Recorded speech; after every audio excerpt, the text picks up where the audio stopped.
अस्सलाम वालेकुम व्यूअर्स, मैं आपको jasmine health and beauty tips में खुश आमदीद कहती हूँ। खूबसूरत घर और अच्छा लिबास हर कोई चाहता है।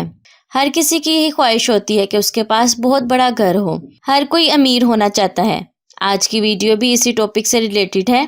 आज मैं आपको अमीर होने का बेहतरीन वजीफ़ा बताऊंगी। हमारे प्यारे नबी सल्लल्लाहु अलैहि वसल्लम ने फरमाया, पाक और हलाल कमाई की तलाश फ़र्ज है। सुभान अल्लाह। रोज़ी से घर में खुशहाली आती है और रोज़ी के बगैर ज़िंदगी मसाइल से घिरी हुई नज़र आती है। आजकल के दौर में हर कोई पैसे की तलाश में लगा हुआ है। जो शख्स अमीर होना चाहता है वो मगरिब की नमाज के बाद ये कलमात पढ़े, जेब से पैसे कभी ख़त्म नहीं होंगे।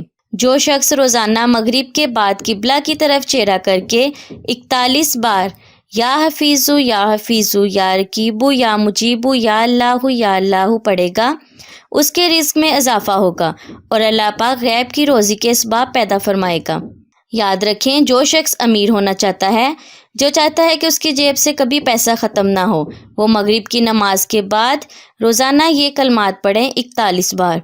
या हफीज़ु या रकीबु या मुजीबु या अल्लाहु। आज मैं आपको मालो दौलत में इजाफे का बेहतरीन वजीफ़ा बताया है। इस अमल के करने से इंशाल्लाह आपके कारोबार में बरकत होगी। आप अल्लाह पाक का ये कलाम पढ़ना शुरू करें, आपके कारोबार में बरकत होगी। सो व्यूअर्स, उम्मीद करती हूँ आपको मेरी ये करामत वीडियो अच्छी लगी होगी। अगर आपको मेरी ये वीडियो अच्छी लगी तो इसे लाइक करें। अगर आपने अभी तक मेरे चैनल को सब्सक्राइब नहीं किया तो प्लीज़ इसे सब्सक्राइब कर लें और इसे दूसरों के साथ भी ज़रूर शेयर करें। अपना बहुत सारा ख्याल रखें। अल्लाह हाफिज़।